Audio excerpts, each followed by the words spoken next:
Revealing new details from the first hearing in the January 6th case against Donald Trump. This is the first time we have heard from federal judge Tanya Chutkan, and she has said some really interesting things, telling Trump's lawyers that the administration of justice comes first and that he may not be able to say everything that he wants to in political speeches. CNN's Caitlin Polans outside the court for us once again. More and more details, Caitlin. If you can, bring us all up to speed once again on what we have heard and from Judge Chutkan, what she's laid down so far. Well, this hearing isn't over yet, but even the things that she's done so far have given limitations to Donald Trump and made clear that he needs to watch what he says publicly versus what he's learning behind the scenes as he prepares for trial, even though he's a political candidate out there giving speeches and posting on social media. One of the things that she has already said that is going to happen is that when Donald Trump learns any information he didn't know before from witness interviews that the Justice Department did, sensitive witness interviews, he's not going to be able to disclose that. That's an order from the court, and that is an order from the court that is going to be above and beyond any sort of free speech claims that Donald Trump may make. The judge here has been quite clear, saying that his speech is able to be limited. The First Amendment does have limitations to it, and that she is not going to be doing things based on what is happening in the political sphere. She is a judge. It is separate. One of the quotes that really jumps out from this hearing today, the fact that he is running a political campaign currently has to yield to the administration of justice. And if that means he can't say exactly what he wants to say in a political speech, that is just how it's going to have to be. And then also she says, I cannot and I will not factor into my decision what effect it will have on a political campaign for either side. And so there are still many arguments being made here, and they're talking about how Trump will be able to disclose or not disclose, largely not disclose, information he's learning as he's getting evidence, and his lawyers are getting evidence in this case, and they prepare for trial. But also, Judge Chutkan is clearly issuing quite a warning to Trump and his defense team that he needs to be careful not to obstruct justices, not to intimidate witnesses. And that is a real thing, a real line that he could cross if he keeps talking publicly about witnesses in this case. She's really tried to avoid it being specifically about any witness in particular. His lawyers have brought up Mike Pence. That's something the Justice Department also had flagged here. But this is quite a clear sign from the judge. And on top of that, they're still working out some details in this situation, how much Trump can review evidence, where he can review evidence, who can be with him, also how they will designate the evidence in this case as it gets handed over. What are the things that Trump specifically can't share more widely versus what can he incorporate into his political speech. But so far, this is quite a set of things that the judge has said, really taking on a lot more than just the legal issues in this case, which I might note have largely been in line with what Donald Trump's lawyers have agreed to or have proposed so far. All right, Caitlin Polans, don't go far, because we keep getting new reports from inside the courtroom. For standby, if you will, for just a moment. We also have Paula Reed, who's been inside the courtroom. She's making her way out, so we're going to be able to hear from Paula what she saw and heard inside the courtroom as well. In the meantime, joining us right now is former Assistant U.S. Attorney Nick Ackerman for more on this. Nick, Caitlin has been laying all of this out for us, what has been coming out from court, what the judge has been talking about. Just before we jump into some of her quotes and things we've heard from the judge, overall, what do you take from what we're hearing from the judge so far?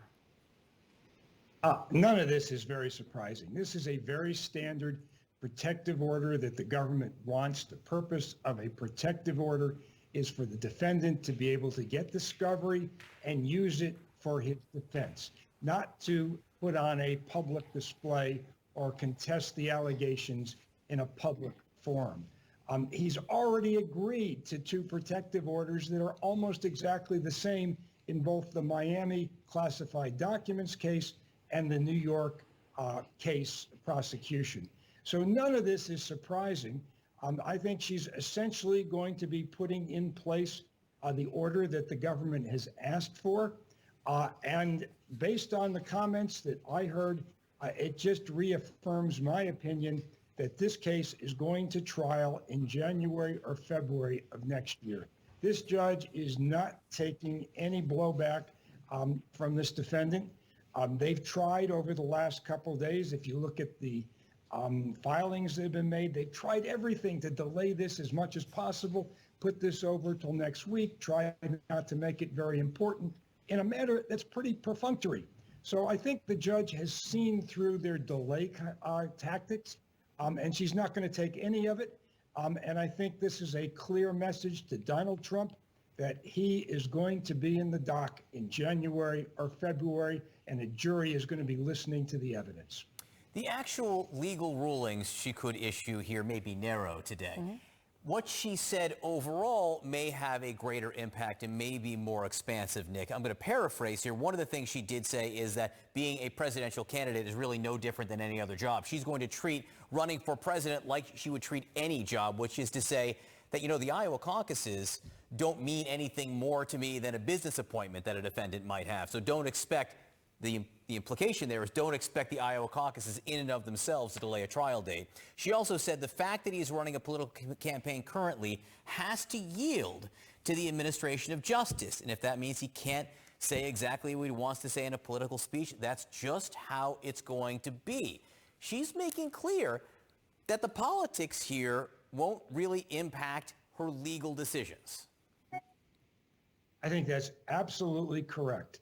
I mean, what she is basically saying is today, I mean, as you said before, it's going to be a narrow ruling. She's going to put into place the protective order. Trump is going to get all of the discovery immediately, discovery well beyond what he would be entitled to normally, including witness statements that by law don't even have to be turned over until after a witness testifies. I never did this before in all my years as a prosecutor. Never gave out this kind of information this far in advance. She's also signaled that on the 28th of August, when they discuss the trial date, this is going to go ahead quickly. Like I said before, it's going to be January or February.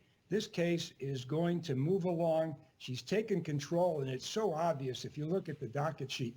She was responding on Saturdays, Sundays. She was on top of this docket and what was being presented to her by the minute. I mean, it was just phenomenal. I never had a federal judge in any case, whether as a defense lawyer or a prosecutor, be so on top of this.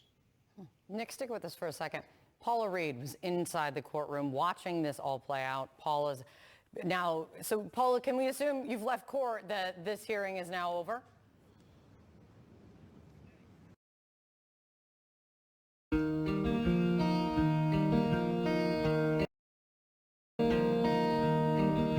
In fact, I came out a little bit early as we have some other news that we're working on, but it was fascinating because this was the first time that defense attorneys and prosecutors were appearing before the judge who will handle this case through what is expected to be a trial.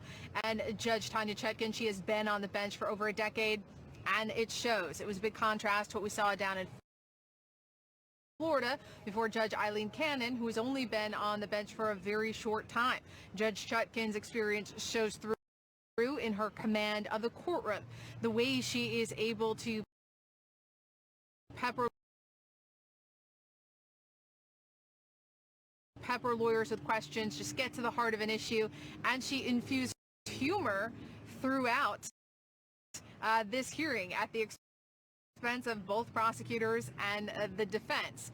And as you were just discussing, I think the real key takeaway isn't just necessarily how she decided on how sensitive materials will be handled. There, she basically sided with the defense and said she's going to go for a more limited set of rules, but it's her argument that the existence of a political campaign will have no bearing on her decisions. She noted that while the former president has a First Amendment right, she says there are restrictions on that. And he is now, she pointed out, a criminal defendant. And just like any other criminal defendant in the United States, his First Amendment must yield to the administration of justice. And she went back and forth with prosecutors, with defense attorneys about this issue. And she said to the without these restrictions, she sees the possibility of a lot of problems. And she really narrowed in on the issue of witness security. She pointed out that if he makes comments about witnesses, that could put them in jeopardy, and they certainly don't have the same kind of protections that he has. But it was clear she appeared to have the respect and the attention of both legal teams. They're still going through the real nitty-gritty of this protective order, but here she ultimately gave a win to the Trump defense team in terms of how the rules will be structured, in terms of how sensitive information can be handled here. But it was a really fascinating scene in that courtroom to see an experienced judge. It was pretty clear that she was going to be tough on both sides, and she even made a joke at one point that she is keen to move this along quickly.